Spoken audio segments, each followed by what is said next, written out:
성도님들 모두 안녕히 잘 계시죠? 오늘은 부활절 네 번째 주일이 되겠습니다. 모두 마음을 모으시고 묵상 기도하심으로 예배 시작하겠습니다.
아버지 하나님, 지금 이 순간 우리 모두 거룩하신 하나님 앞에 서 있음을 깨닫게 하시고 깊은 감사와 감동 중에 영과 진리로 참된 예배 드리게 하옵소서. 우리 모두 성령님 인도하심에 늘 순종하게 하시고 우리의 속사람이 날로 새로워지는 복을 받게 하옵소서. 그리하여 하늘로부터 오는 사랑과 기쁨과 평화가 우리 심령 속에 가득 차고 흘러넘쳐 이 각박한 세상 중에 하나님 백성 아름다움 드러내게 하옵소서.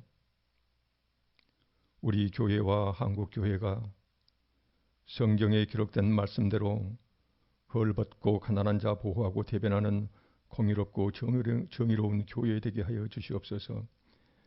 이제 간절한 마음으로 하나님 말씀 받게 하시고 듣고 지키어 인내로 결실하게 하옵소서. 우리 주 예수 그리스도의 이름으로 기도합니다. 아멘. 사도신경으로 우리 신앙 고백하시겠습니다. 나는 전능하신 아버지 하나님 천지의 창조주를 믿습니다. 나는 그의 유일하신 아들 우리 주 예수 그리스도를 믿습니다. 그는 성령으로 잉태되어 동정녀 마리아에게서 나시고 본디오 빌라도에게 고난을 받아 십자가에 못 박혀 죽으시고 장사된 지 사흘 만에 죽은 자 가운데서 다시 살아나셨으며 하늘에 오르시어 전능하신 아버지 하나님 우편에 앉아 계시다가 거기로부터 살아있는 자와 죽은 자를 심판하러 오십니다.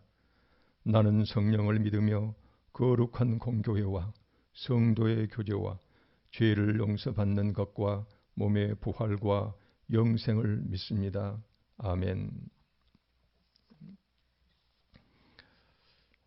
찬송하시겠습니다. 12장으로 하나님을 경배하는 찬송하시겠습니다.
이제 하나님 말씀 봉독하겠습니다.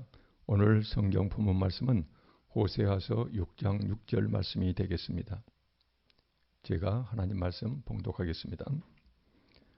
나는 인애를 원하고 제사를 원하지 아니하며 번제보다 하나님을 아는 것을 원하노라.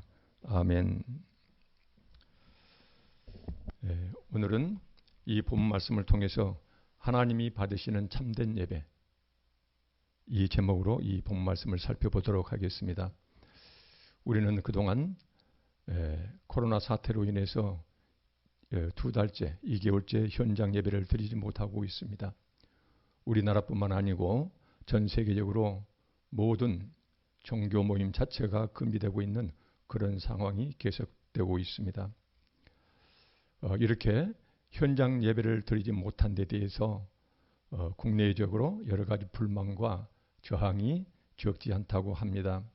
특히 우리나라 같은 경우 정부와 지자체장들이 모든 교회에 대해서 현장 예배를 자제해달라 이렇게 요청하자 곧바로 주요 교단 총회장 또는 여러 한기총 같은 경우 이런 데에서 계속 저항하면서 발표했던 내용들이 있습니다. 그 내용이 뭐냐면은 예배란, 우리 기독교에 있어서 예배란 우리의 생명과도 같은 것이다. 그래서 현장 예배를 금지 또는 국가에서 간섭하는 것은 종교 탄압이요, 기독교 탄압. 나아가서는 공무원들이 현장에서 사회적 거리두기, 마스크 착용 이렇게 이런 수칙을 지키고 있는지 점검을 나가자 이것은 성전유린이다. 예배를 방해하는 것이고 성전유린이다. 이런 비난과 성명서가 계속 그동안에 쏟아졌습니다. 이런 갈등이 교회와 정부 간의 갈등으로 그치지 않았습니다. 항상 수요일마다 주일마다 우리가 다 함께 모여서 예배에 참석했던 그 많은 교인들, 개인 역시도 정부의 권고, 애로사항을 충분히 이해하고 협조하면서도 이렇게 함께 모이지 못하고 가정 예배로 오래 지속되니까 그래서 여러 가지 심리적 어려움과 고통을 호소하고 있는 그런 상황이 계속되고 있습니다. 하여튼 이번 코로나 사태를 통해서 우리가 주일마다 드리는 이 예배에 대하여 수많은 관심과 뉴스거리가 이렇게 쏟아졌습니다. 저 역시 평생 동안 이렇게 살아오면서 교회 다닌 사람이든 아닌 사람이든 간에 예배라는 이 화두가 온 세상 사람들에게 이렇게 뜨겁게 관심을 가졌던 적이 없었던 것 같습니다. 우리 역시 하루빨리 현 사태가 진정되고 예전처럼 함께 모여서 예배할 수 있는 그런 날이 빨리 오기를 우리가 기다리고 있습니다. 예배하는 날. 그러나 우리는 이렇게 그동안은 수많은 예배를 드려왔고 앞으로 예배를 드릴 사람들이고 그리고 현재 예배를 드리지 못하기 때문에 그래서 그렇게 애달파하고 있는데 우리가 원하는 그 예배가 어떤 의미인지 제대로 생각하지 못하고 예배를 드리는 경우가 참 많았습니다. 우리는 그동안 매주일 하나님께 예배를 드리면서 우리가 항상 드리는 그 예배를 하나님은 어떻게 바라보실까? 우리가 매주 드리는 그 예배는 어떤 의미를 갖고 있는가? 예배의 참된 의미와 그 다음에 그 예배를 바라보시는 하나님의 그런 심정 이런 것은 우리가 거의 관심을 갖지 못했어요. 항상 우리는 내가 예배드리면은 그러면은 우리가 모여서 예배드리면은 예배 의식에 충실하면은 그러면 항상 하나님께서는 우리의 예배를 받아주신다. 이런 전제 속에서 별 생각 없이 계속 이렇게 예배를 드려왔던 날들이 참 많았던 것 같습니다. 오늘은 그동안에 우리가 드려왔던 예배, 그 다음에 앞으로 드리게 될 예배, 현재 우리가 그렇게 기다리고 있는 그 예배, 이 예배가 어떤 의미를 갖고 있는지 오늘 본문 말씀을 통해서 찬찬히 살펴보도록 하겠습니다. 원래 예배란 구약의 시대에서는요. 구약 시대에서는 하나님의 백성이 하나님을 뵙기 위해서 그래서 제물을 준비해서 하나님의 이름을 두시는 곳, 즉 하나님이 계신다는 그 장소 예루살렘 성전을 향하여 쭉 그렇게 나아갔습니다. 그러면은 하나님께서는 예루살렘 성전에 계신 것처럼 당신에게 나오는 그 백성들을 기다리고 계시다가 그래서 예루살렘 성전에서 그 백성들과 만나서 그래서 이루어지는 것들이 제사고 번제고 이런 것들이었습니다. 구약시대의 이런 제사와 이런 제물 드림 이런 것들이 신약시대에 와서는 형식만 변했을 따름이지 똑같은 의미를 가지고 있습니다. 오늘날 우리가 드리는 예배 역시 예배당에 나와서 예배 드리는 그 예배 개념 역시 구약의 제사와 똑같습니다. 똑같은 의미와 상징성을 가지고 있다는 의미죠. 주일날 우리는 하나님을 뵙기 위해서 예배당으로 향합니다. 그러면은 하나님께서는 당신을 찾아오시는 우리 백성들, 당신의 백성들을 만나 주시기 위해서 하나님이 그 예배 채소로 납신다라고 그렇게 우리는 그렇게 이제 이해하고 있습니다. 그래서 예배의 초소에서 당신께 나오는 그 백성을 만나 주시고 그리고 나서는 어때요? 하나님을 찾아오는 백성 두 당사자가 모여서 그래서 이제 드려지는 예배 이것이 이제 신약 시대의 예배 그 의미가 되겠습니다. 하나님은 예배의 초소에서 우리를 만나 주시고 그리고 우리는 하나님께 찬양을 드리면은 하나님은 그 찬양을 받으세요. 우리가 하나님께 기도를 드리시면은 하나님께서는 그 기도를 받아주세요. 그리고 하나님께서는 우리에게 말씀을 주시면은 우리는 하나님께서 하시는 그 기록된 말씀을 우리는 받습니다. 그리고 하나님께서는 예배드리러 오는 그 백성들을 향하여 복을 내려주시고 그리고 우리는 그 복을 받고서 흩어지는 이런 예배를 늘 우리는 생각해 왔습니다. 이것이 오늘날 우리가 드리는 예배의 의미이거든요. 그런데 우리가 방금 드렸던 그 말씀에 보면은요. 구약의 제사이든 신약의 예배이든 결국 하나님을 믿는 그 백성이 서로 만난 후에 백성은 하나님을 향하여 예배를 드리고 제사를 드리고 그리고 맞은편에 계시는 그 하나님께서는 그 예배를 받으십니다. 따라서 예배란 어느 한쪽만의 일방적 행위가 아니고 반드시 하나님과 그 백성이 함께 만나서 이루어지는 쌍방의 행위라는 것이에요. 예배라는 것은 우리가 그냥 드리는 것이 아니고 반드시 받으시는 하나님 예배를 드리는 그 백성들이 함께 모여서 그래서 드리고 받는 이것이 바로 예배다. 이렇게 예배는 두 당사자 간의 쌍방의 행위인데도 불구하고 우리는 하나님께 예배 드릴 때 우리의 예배를 하나님이 어떻게 대하실지 우리가 드리는 이 예배가 어떤 의미를 갖고 있는지 별로 의식하지를 않습니다. 그리고는 그냥 예배당에 나와서 예배의 의식을 잘 치르면은 그러면은 하나님은 당연히 내 예배를 받으셨다. 나는 할 바를 다 했다. 이렇게 우리가 그냥 상식적으로 이렇게 생각하고 지나온 날이 그렇게 많습니다. 그랬던 것 같아요. 그러나 성경에서는 그렇게 말씀하지 않습니다. 성경 말씀에 따르면은 하나님께서는 우리의 예배를 그냥 받아주시는 것이 아니고 예배 의식 잘 지키면은 받아주시는 것이 아니고 반드시 하나님께서는 예배 전에 우리가 명심해야 될 사항을 성경 여기저기서 수없이 많이 말씀을 하셨어요. 그리고 이제 우리식으로 표현한다고 그러면은 하나님께서 먼저 정하신 그 전제 조건을 충족했을 때 또는 그 전제 조건을 채우기 위해서 그 백성이 부족하고 흠이 많지만 열심히 노력했을 때 그런 백성들을 하나님은 기다려주시고 나아가서 그들을 만나주시고 그들의 재물을 받아주시고 제사를 기뻐하셨다는 것이에요. 그래서 다시 한번 말씀드립니다. 우리는 예배를 그렇게 간절히 원하고 앞으로 예배를 드릴 사람들이에요. 그래서 우리의 입장에서만 예배를 그렇게 함부로 이해하고 드릴 것이 아니라 성경에서 말씀하시는 예배의 참된 의미 이것이 무엇인지를 또 하나 예배라는 데 일방적으로 드리는 행위가 아니고 반드시 하나님과 그 백성이 모여서 함께 이루어지는 이런 의식이다. 이것을 염두에 두시고서 오늘 본 말씀을 살펴보면 좋겠습니다. 다시 한번 말씀드립니다. 예배는 하나님께서 그냥 받으시는 것이 아니고 선별해서 받으신다는 것이에요. 오늘 본 말씀 보도록 하겠습니다. 호세아 6장 6절 나는 인애를 원하고 제사를 원하지 아니하며 번제보다 하나님 아는 것을 원하노라. 자, 여기서 우리가 주목해야 될 4개의 단어가 나오고 있습니다. 인애, 그 다음에 제사와 번제, 하나님을 아는 것. 이 용어가 핵심 의미를 지금 우리가 드리는 예배가 어떤 예배가 되는가를 이 네 단어가 아주 깊은 의미를 가지고 있습니다. 이 본문에 따르면 하나님은 제사나 번제보다도 인애라는 것하고 하나님을 아는 것, 이것을 오히려 제사보다도 더 강조하고 있는 것 같습니다. 물론 하나님께 드리는 예배나 제사가 이것보다 더 낫다는 것이 아닙니다. 더 못하다는 것이 아니고요.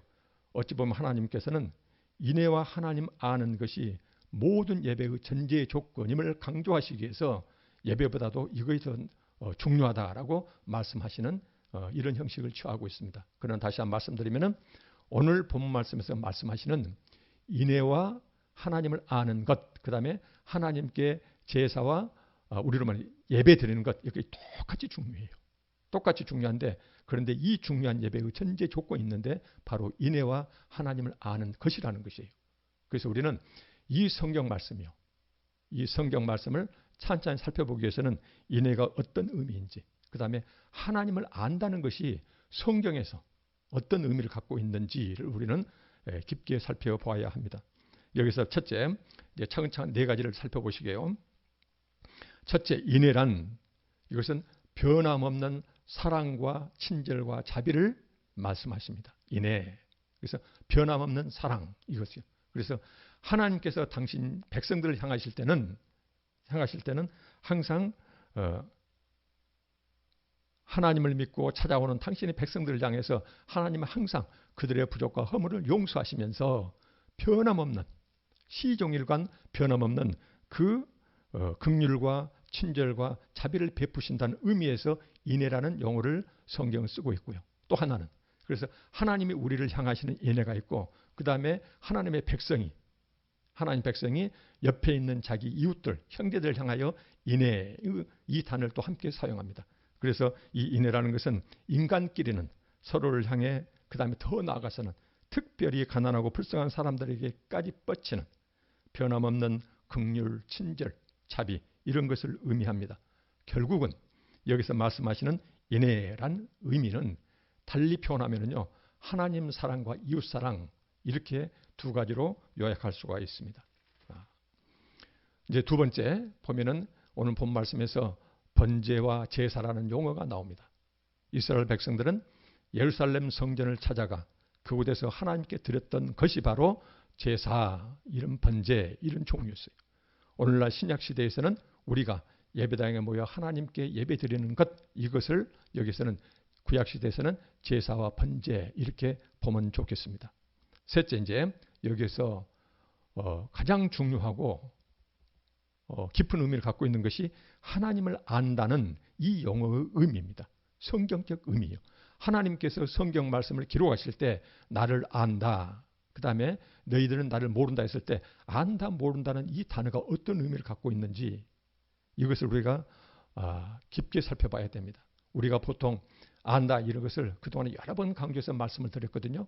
말씀드렸는데 우리는 부지불식간에 성경에서 안다, 영어에서는 이게 노랗게 나와 있거든요. 그러면 그냥 내가 어떤 사람을 안다, 이런 정도로만 그 의미를 생각해요. 그러나 성경에서는 우리가 하나님을 안다라는 그 의미는 굉장히 깊고 깊은 삶으로 실천이 따르는 이런 의미를 가지고 있습니다. 다시 한번 말씀드리면 하나님을 안다는 것은 하나님의 존재를 인식하고 인정한다는 이 지식적 암, 이것을 훨씬 뛰어넘는 깊은 의미를 가지고 있다. 그럼 구체적으로 그 의미가 무엇인가? 그래서 하나님을 안다는 이 말의 구체적인 정의로서는 예레미야 22장 15절부터 16절 말씀에 그 의미가 잘 나와 있습니다. 하나님을 안다는 것이 어떤 의미인지 예레미야 22장 15절 말씀을 제가 봉독해 드리겠습니다. 내가 백항목을 많이 사용하여 앙이 될 수 있겠느냐? 네 아버지가 먹거나 마시지 아니하였으며 정의와 공의를 행하지 아니하였느냐? 그때 그가 형통하였느니라. 참고로 22장 15절에 나와 있는 여기에서 지금 예언자가 심판을 지금 선포한 그 당사자는 남유다 17대 왕 여호아스라는 왕이었거든요. 17대 왕이었는데 그 자기 아버지 16대 요시야 왕은 굉장히 선한 왕이었어요. 하나님께서 극찬하셨던 이렇게 이 남과 북이 분리된 후에 다윗 이후로 하나님께서 최고 왕으로 이렇게 칭찬하셨던 그 왕이 바로 뭐냐면은 오늘 여기서 하나님의 심판을 선포받고 있는 아주 못된 왕 17대 왕의 그 아버지 되는 요시야 왕이 어떻게 선한 하나님께 칭찬을 받았는지 그것을 여기서 설명하고 계세요. 그 보니까는 정의와 공의를 행하지 아니하였느냐.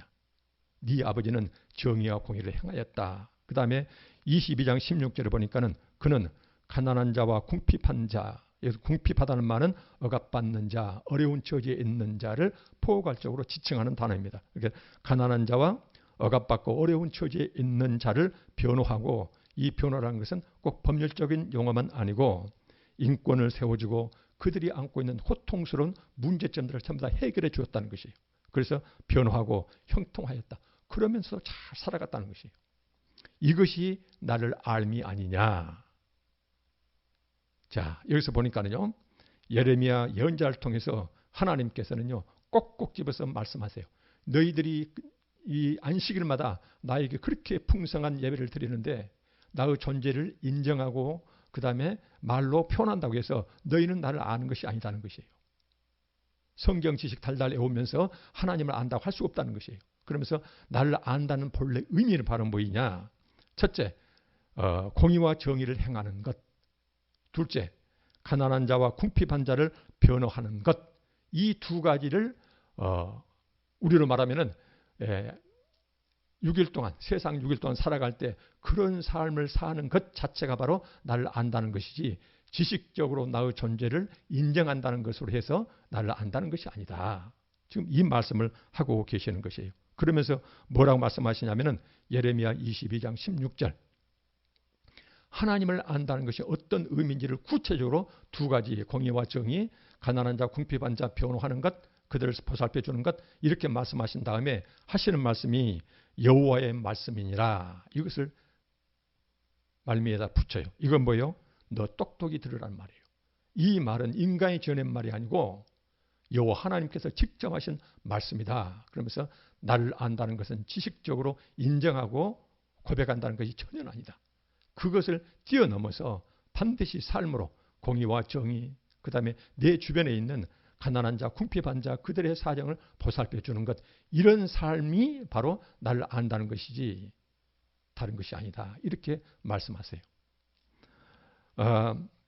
이것이 바로 하나님을 안다는 그 말의 가장 정확한 정의다라고 이렇게 얘기를 합니다. 한 성경 주석가는요.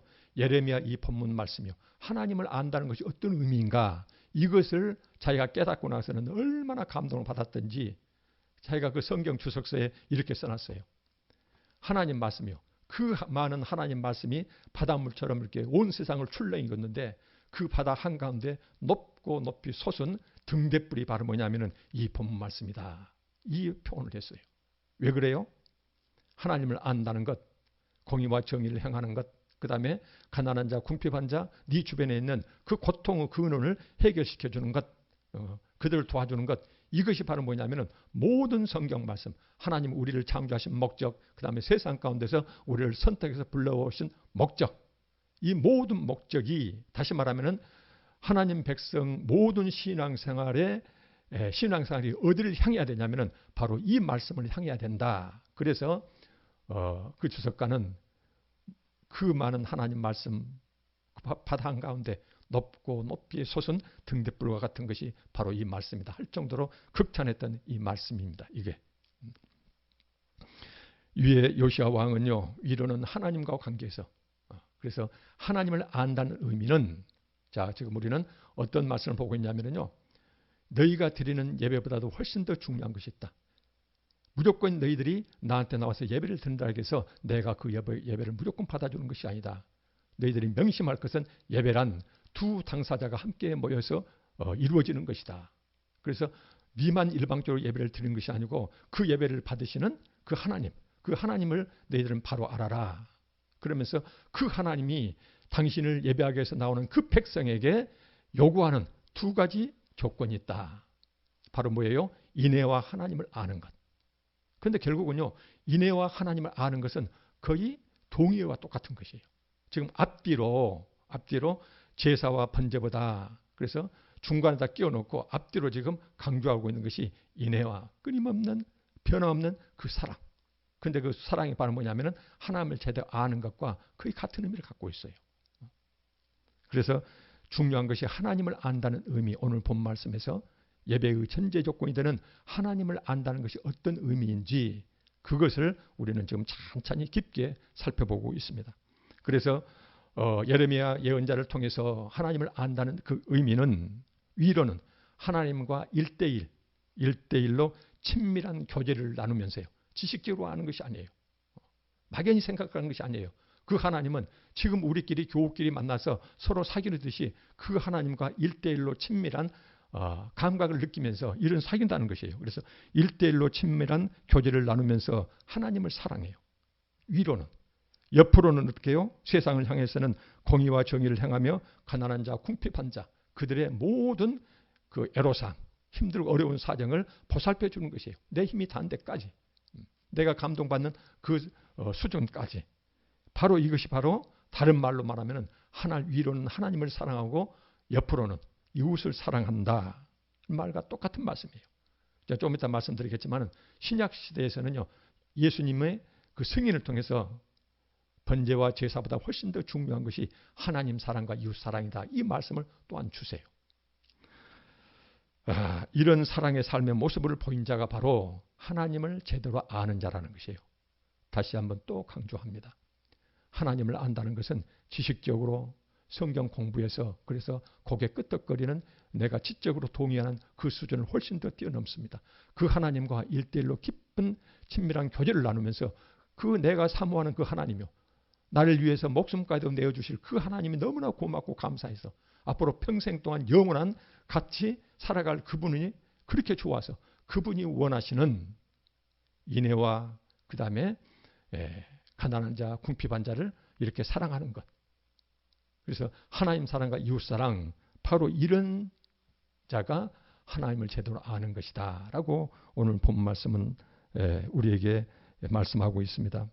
오늘 본문 성경 말씀은 우리에게 말씀하십니다. 인애와 하나님을 아는 것.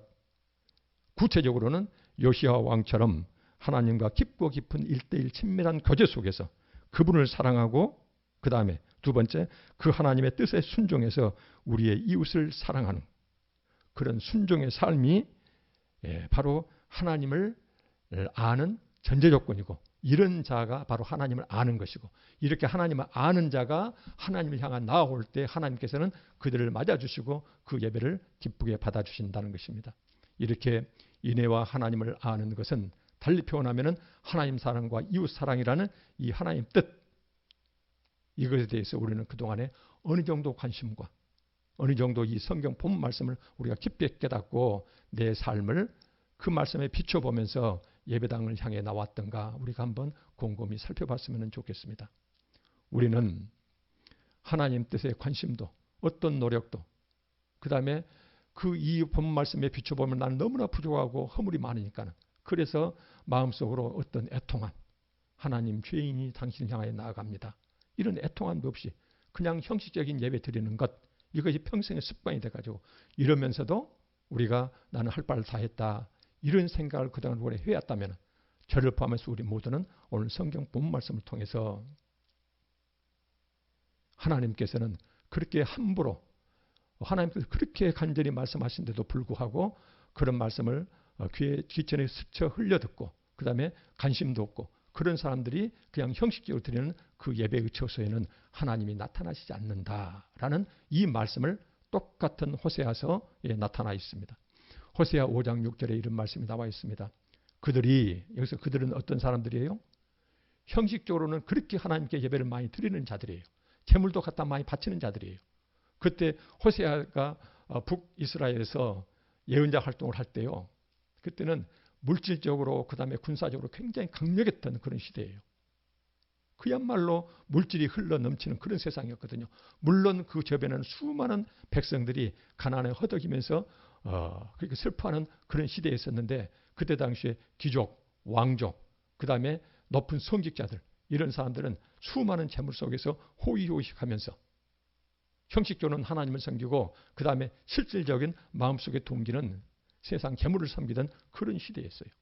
이런 자들이 함부로 하나님 앞에 나왔을 때 하나님이 그들을 어떻게 대하시는지 호세아 5장 6절에 보니까는 그들이 양떼와 소떼를 끌고 떼로 끌고 온다는 것이에요. 얼마나 물질이 흘러넘치기 때문에 그래서 하나님께 복을 받기 위해서 그들이 양떼와 소떼를 끌고 여호와를 찾으러 갈지라도 만나지 못할 것은 이미 그들에게서 떠나셨다라는 이 말씀을 주세요. 마음속으로는 세상을 따르면서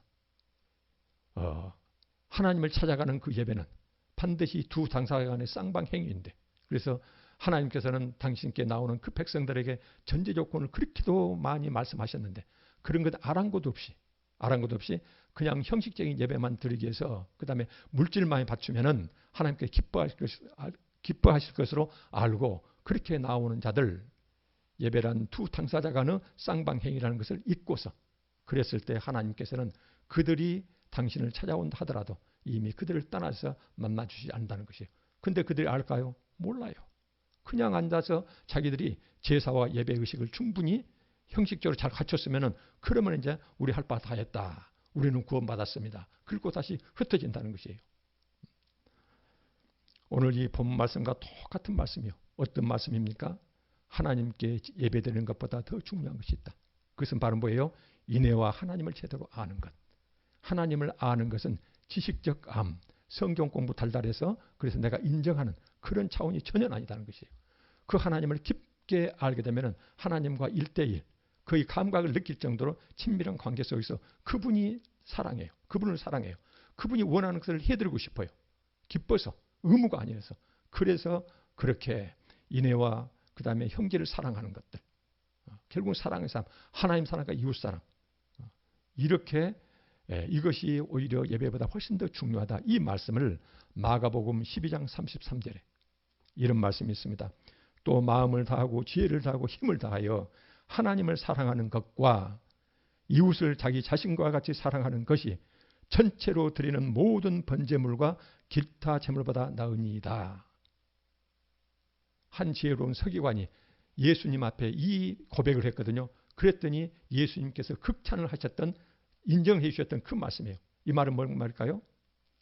우리가 하나님께 드리는 예배보다 훨씬 더 중요한 것이 있는데 그 말은 뭐냐면은 하나님을 사랑하는 것과 이웃을 사랑하는 것. 이것은 신약의 버전이에요. 호세아 버전은 뭐예요? 인애와 하나님을 아는 것. 그래서 하나님을 아는 것이 우리가 애매하지만 그 하나님을 안다는 의미를 깊게 들어가면은 결국은 뭐예요? 하나님 말씀에 순종해서 사랑하는 것이에요. 깊은 교제 속에서. 그래서 구약에서 신약까지 사방돼서 이런 말씀이 나와 있습니다. 우리가 드리는 예배는 우리 하나님 백성들만의 우리들만의 일방적인 행동이 아닙니다. 일방적인 행동이 아닙니다. 예배란 예배 드리는 자와 예배 받으시는 하나님 사이의 쌍방의 행동입니다. 그런데 그 하나님께서는 우리가 예배 드리면 무조건 받아주시는 그런 분이 아닙니다. 그 예배제는 반드시 갖춰야 될 조건이 있습니다. 그런데 이 조건을 어느 정도 충족시켰느냐가 중요한 것이 아니고 우리는 부족한다 하더라도 그 조건을 하나님께서 말씀하셨기 때문에 여호와의 말씀이니라. 너 똑똑히 들어라. 그러니까 우리는 그 말씀을 우리는 그대로 마음에 받아들여야 돼요. 부족하고 흠은 많지만 열심히 노력을 해야 돼요. 항상 마음속에 담고 있어야 돼요. 그런 자세로 우리는 하나님을 뵈러 나와야 됩니다. 그래서 예배전에 반드시 갖춰야 될 조건이 있습니다. 오늘 본 말씀에 따르면 인애와 하나님을 제대로 아는 것, 구체적으로 풀었으면 하나님 사랑과 이웃 사랑, 이런 삶을 살아가도록 노력하는 것. 아무리 부족하고 흠이 많다 하더라도 이렇게 노력하면서 늘 가슴속에 이런 자세를 가지고 그분을 찾아갈 때 그때 하나님께서는 부족하고 흠이 많더라도 우리를 어때요?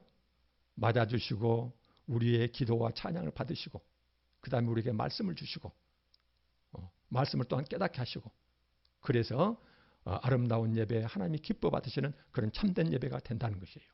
그래서 오늘 우리가 이 말씀을 우리가 살펴봤기 때문에 우리는 앞으로 우리가 지금 현재 간절히 기다리는 그 예배요.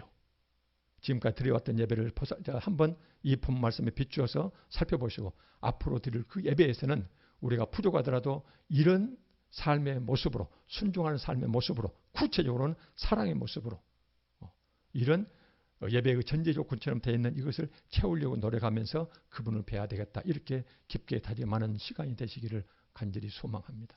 기도하고 말씀 마치도록 하겠습니다. 아버지 하나님, 우리가 드리는 이 예배의 의미를 잘 생각하고 예배당 나오기 전 우리의 삶이 하나님과 이웃사랑을 위해 늘 관심을 가지고 노력하는 우리 모두 되게 하여 주시옵소서. 그리하여 우리가 드리는 예배가 늘 하나님이 기쁘시게 받아주시는 그런 참된 예배가 되게 하여 주시옵소서. 이번 코로나 위험 속에서도 항상 우리 교우들, 인도의 달리 형제들 눈동자처럼 지켜보호하시고 이 사태가 속히 진전될 수 있도록 은혜 내려 주시옵소서. 예수 그리스도 이름으로 기도합니다. 아멘. 찬송가 104장 하시겠습니다.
교회 소식 알려드리겠습니다.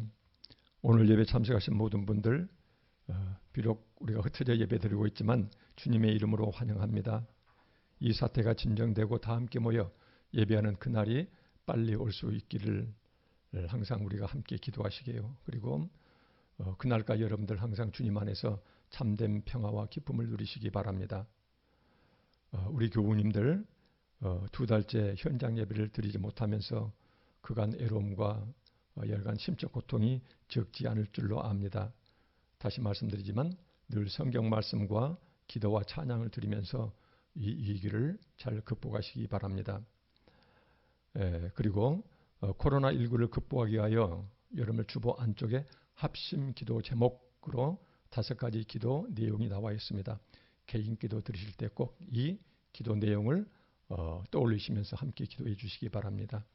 그리고 아직은 안심할 때가 아닌 것 같습니다. 여러분들 한 분 한 분이 정말 소중한 분들이시기 때문에 사회적 거리두기, 여러 가지 안전수칙 끝까지 잘 지켜주시기 바랍니다.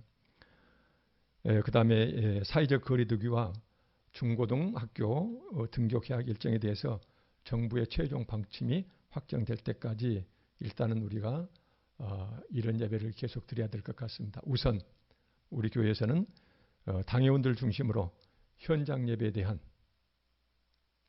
예배를 현장 예배에 대한 준비를 이렇게 진행하고 있습니다. 그래서 국가에서 승인이 나면은 그래서 이제 이런 위기 상태가 어느 정도 극복이 되면은 그리고 개학이 되면은 그때 가서 여러분들 모시고 함께 예배드릴 수 있도록 당회원들끼리 모여서 잠시 이렇게 이제 예배 드리면서 그 준비를 하겠습니다. 그리고 구체적으로 결정되면은 바로 공지해 드리겠습니다. 애경사에 쓰시면은 구역장이나 담임 목사님 꼭 말씀해 주시고요. 그리고 특별히 서로 성도님들끼리 서로 모이는 그날까지 안부 전화 자주 해 주시기 바랍니다. 이번 주 읽을 성경은 에스라 1장부터 7장까지가 되겠습니다.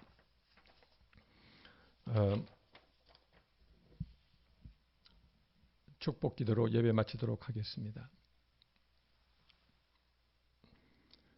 우리 주 예수 그리스도의 은혜와 하나님의 사랑과 성령님의 감동, 감화, 도우심이 오늘 성경 본문 말씀처럼 하나님과 이웃을 사랑하는 삶의 실천을 통해 하나님이 기뻐 받으실 만한 참된 예배를 드리기 원하는 우리 온 교우들, 그 가정과 일터와 자녀들 앞날 위에 지금부터 영원히 함께 하시기를 간절히 축원하옵나이다. 아멘.